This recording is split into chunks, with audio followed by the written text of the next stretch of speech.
Hello, nice to have you join us on Newsroom series, reaching you from Channels Television's global headquarters in Lagos, Nigeria. I'm Dominic Iwiu, and today our focus will be on the southeast. But before we get into that, let's have a snippet of our top stories making rounds at the moment.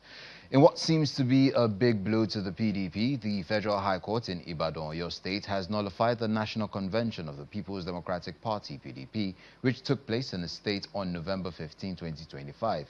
In a ruling on Friday, Uche Agobo, the presiding judge, barred the party's national officers elected during the National Convention from parading themselves as the party's leadership.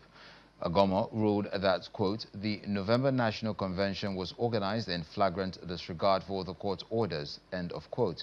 The judge ruled that PDP cannot disobey court orders and still approach the courts to seek judicial approval for actions taken against the orders. The judge held that the PDP can only operate through the caretaker committee until a proper and lawful national convention is held.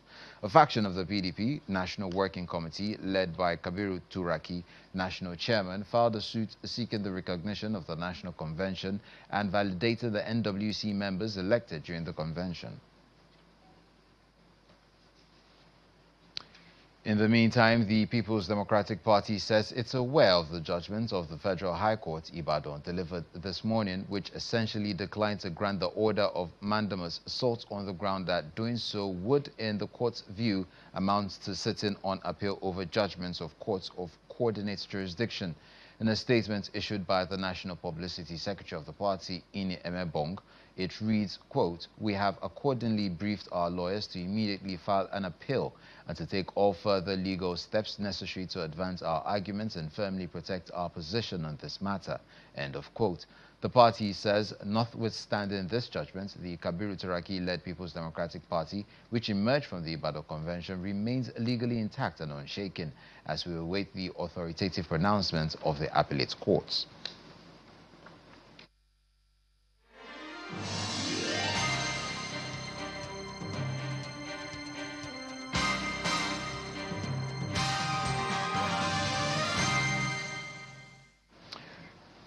We start off in Anambra State, where the governor, Professor Chukwuma Soludo, seeks to be sticking to his guns about market operations in the state, as he maintains that shops across Anambra State must open every Monday and every workday of the week going forward.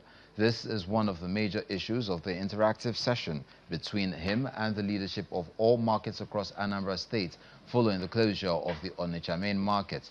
The meeting, held at the International Convention Center, Awka, opens up at an avenue. The meeting opens up an avenue for discussions around provision of security for traders and customers as the market leaders assures of complying to shun Monday sit at home. The governor noted that the market is no longer attractive, hence some traders have left to more sophisticated places.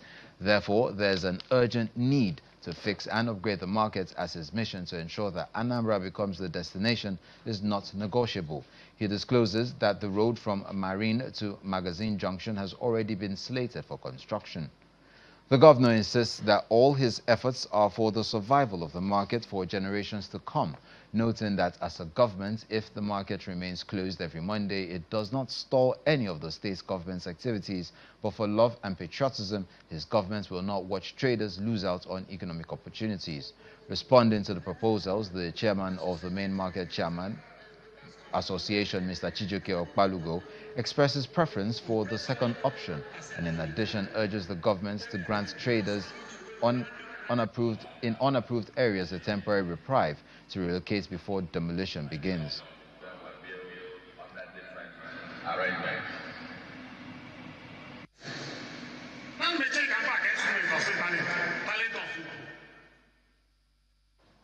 In a related development, Governor Soludo also met with market line leaders at the Onitsha main market on how to rebuild and regenerate the market once touted as the biggest in West Africa.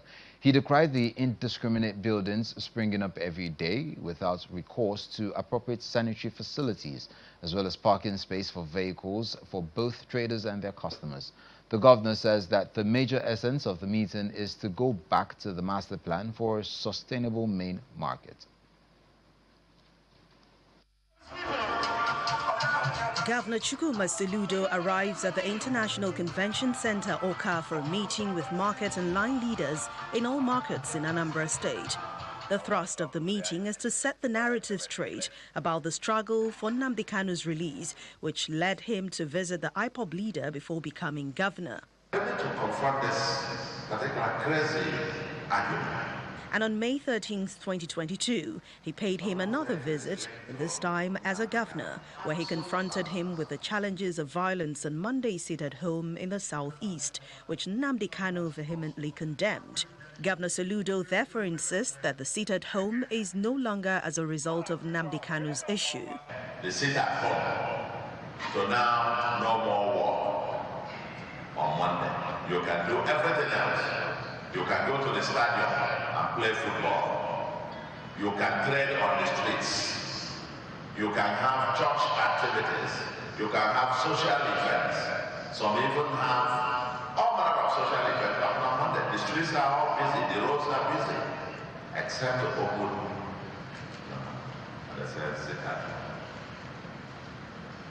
For at least the last 2 years, no one can say that is sitting or is not opening the shop because of insecurity. It's not true.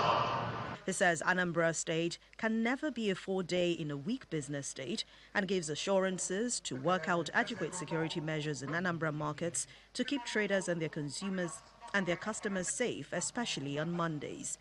We're going to work out an appropriate security architecture to make sure that main market and all those adjoining markets. And let me say this, the greatest security is the will of people. During the interactive session, the traders promised to comply with the directive of the government by opening their shops on Monday and every other workday, while urging the governor to keep the security arrangement. Our governor, being with you today, we appeal to you not to be angry anymore, as we are resolved to play our own part as traders. We must strive to ensure our markets are open for the good of Anambra. The park should be directed to open so that customers who come for business will see the means to transport their goods.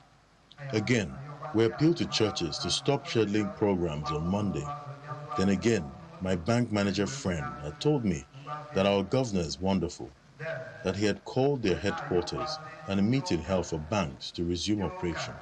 In all, I assure you, our governor, that your good intentions for Anambra will come to pass, and we will support, without reservations, for our good. If Mr. Governor can allow that security to be in place for like 3 or 4 Mondays while the market is open,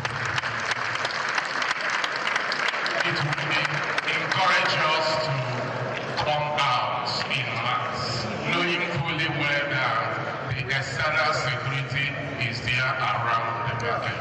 While the governor ignores the plea to reopen today, Friday, January the 30th, 2026, he gives assurances to the traders that the state government will work closely with their leaders to overhaul existing security arrangements and keep operatives on ground for as long as necessary, while urging the traders and residents to report threats of intimidation, assuring them the security agencies will track down and arrest those behind such acts.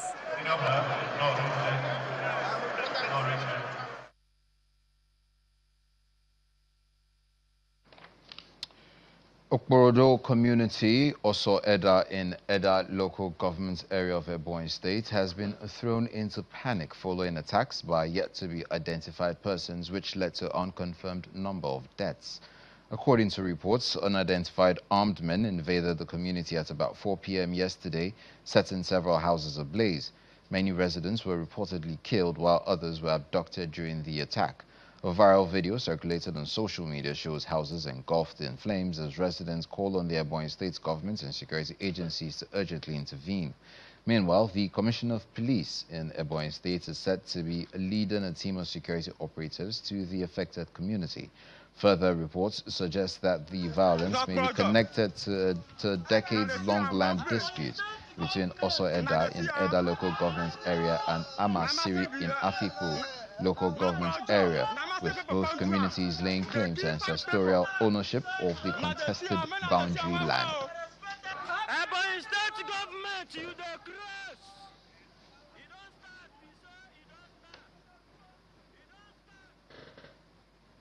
The House of Representatives Committee on Healthcare Services, led by its chairman, Amos Ugwama Magaji, has commended the Abia State government for its investments in far-reaching reforms in the health sector, particularly the significant reduction in maternal mortality. Mr. Magaji gave the commendation during a courtesy visit to Governor Alex Oti at his country home in Isialangwa South local government area as part of its oversight tour. Speaking during the visit, Honorable Magaji commended Governor Oti for the serious attention his administration is given to healthcare in the state. See the record of health in this state as of 2016 and 2027, the maternal mortality rate in this state was over 1,000 per 100,000 births.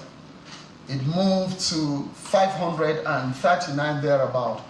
And it's shocking that in 2025, the maternal mortality rate in Abia State is 139.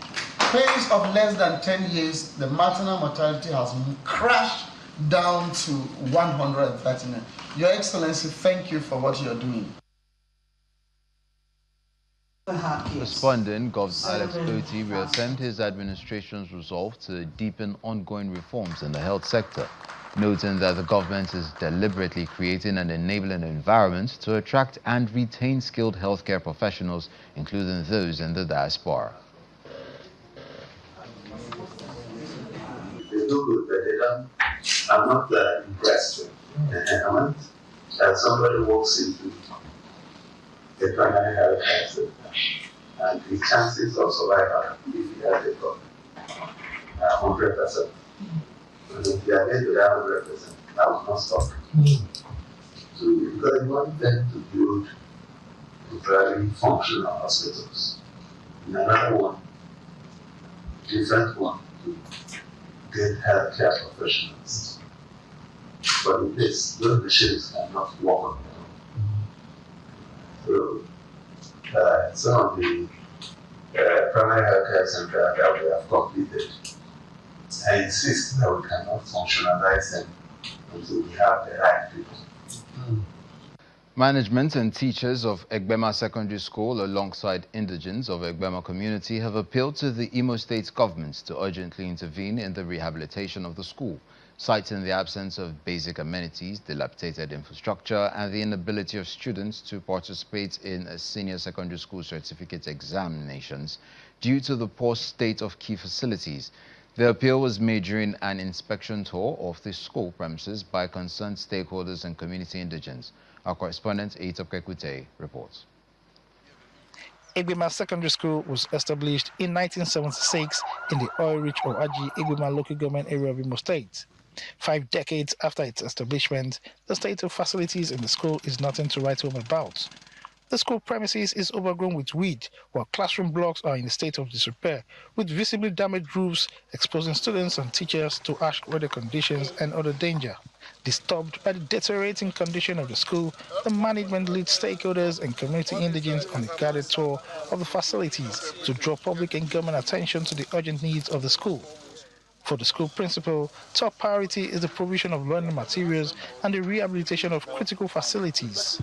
Agric science and computer to give us that education as well. Secondly, that they're complaining that this school has not been writing Lego, which many of their colleagues has been writing in other schools.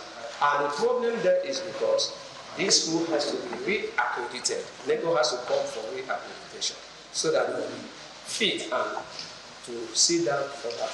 The most important thing that is supposed to be mentioned is the infrastructure of this school. The buildings are many here under a great dilapidation. They require something to put in place so that the students will make use of them.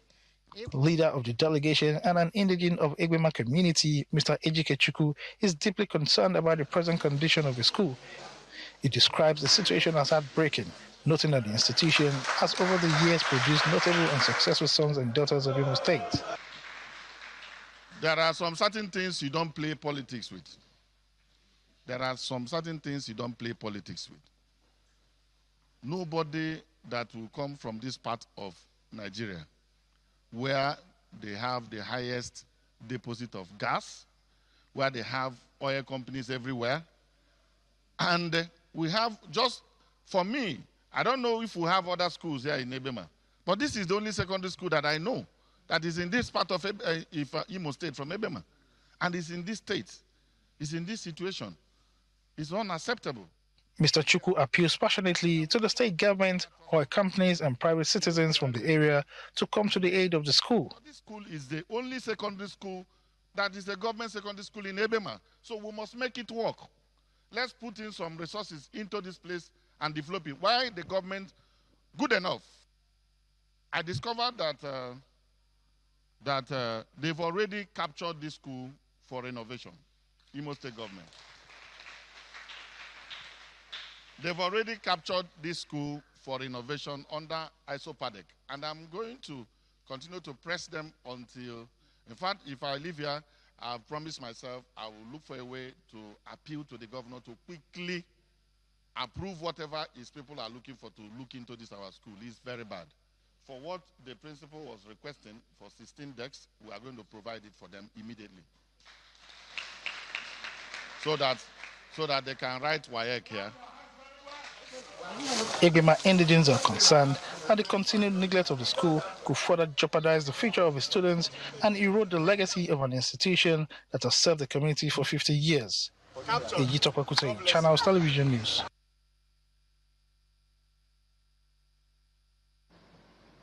Now we head over to Ebonyi State, where the ruling All Progressives Congress has finalized its preparations for the local government polls, with the emergence of chairmanship candidates across the 13 local councils. The delegate-based elections recorded large turnouts of party stakeholders, supporters, youths, and women. Yes. Ahead of the forthcoming local government elections in Ebonyi State, the ruling All Progressives Congress has produced its chairmanship candidates across the 13 local government areas of the state. Are these the delegates elected from your ward? The primaries were conducted simultaneously at the various local government headquarters and were monitored by officials of the Ebonyi State Independent Electoral Commission, security agencies, as well as national and state officers of the APC. Please, can we move down? Yes. 55. Before the exercise commenced, the Electoral Committee chairman announced the disqualification of one of the aspirants during the screening process due to her inability to present a valid APC membership card.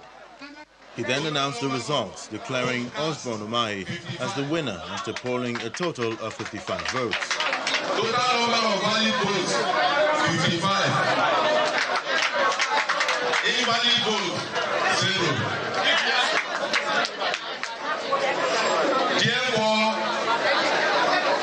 Osborne Umahi, having scored the highest number of votes, and he did all the vote cast, is hereby declared the winner of the local government.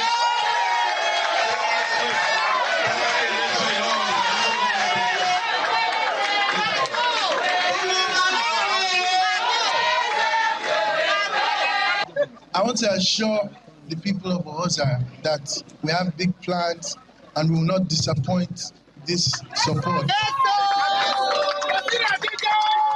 Our first year is going to be dedicated to youth empowerment and infrastructure development, as well as agricultural development as well. Other stakeholders and party faithful set goals for the candidates as they commend the peaceful conduct of the primaries. I want him to follow his father's footsteps and make a husband. Let him be a turning point, so let him be a place where people come to see in the state. We're expecting that he should open up all the roads in Ohaza. Even as his father is opening all the roads to Nigeria, so let him do a minor one of that in Ohaza. There is a young man that is very vibrant. He's very vibrant, and I have no doubt about his capacity. So I look forward and I believe that he is going to be the best local government ever produced in Ohaza. The delegate-based elections recorded large turnout of party stakeholders, supporters, youths and women. The Imo State chapter of the City Boy movement has called on Nigerian youths to rally behind the initiative and actively support the ongoing reforms of President Bola Tinubu, describing the movement as a credible platform for youth inclusion, engagement and political relevance. Addressing a press conference after a crucial meeting in Owerri, the Imo State capital, the Imo State coordinator, City Boy Movement, Francis Uzo, says the City Boy Movement is committed to amplifying youth voices, supporting youth-driven enterprises and fostering national unity, particularly in the southeast. He urges Nigerian youths, particularly influencers, media practitioners and political stakeholders, to move beyond online criticism and engage constructively in governance by joining political parties, especially the ruling All Progressives Congress, maintaining that the APC remains the most viable platform for youths to influence policy and national direction. Through the City Boy movement, deliberate efforts are being made to represent our interests, support youth-driven businesses, and project a more positive and empowered image of the Southeast. Supporting these efforts is undoubtedly in our collective interest. I therefore call on all Nigerians, particularly social media influencers, members of the media, and key stakeholders, to remain calm, stay prayerful, and maintain faith that this initiative, alongside other ongoing reforms, under the team-led administration, will yield meaningful and lasting results. I wish to commend the grand patron, our grand patron of the City Boy movement, the person of Sheyi Tinubu, the son of the president of the Federal Republic of Nigeria, for his willingness to listen to the amplified voices of the young Nigerians, particularly those from the Southeast. I encourage young Nigerians to align with the ruling party and the party at the center, the All Progressives Congress, APC, as to maintain the most effective platform through which our voice can be heard and our concern can be addressed. And that's where we'll drop the encore in this edition of Newsroom series. I'm Dominic Iwiwu. Enjoy the rest of your afternoon.